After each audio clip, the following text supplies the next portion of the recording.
এগুলা আরে বাবা আজকে চিকেন ফ্রাই দেই আবার ডিম দেই আবার খিচুড়ি ভাই নতুন নতুন দেখতা দিবা আজকে খাওন লাগবো কথা হচ্ছে কয় টাকা ভাই কয় টাকা কি খিচুড়ি 30 টাকা,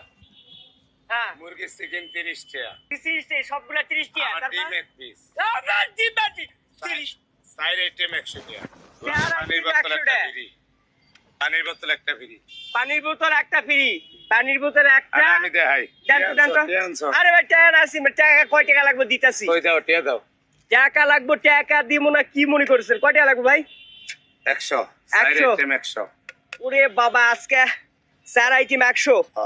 হ্যাঁ 100 চার আইটেম 100 30 30 এই বেটি না হ্যাঁ আমি দাও এই আপনি কইলেন যে 30 টাকা এগুলো সব বাকি 30 টাকা 30 এক টাকা। প্লেট খিচুড়ি চিকেন ফ্রাই ডিম এই মিলে 30 টাকা আমি লইছি 30 আর টাকা পানি একটা এক কেস 30 টাকা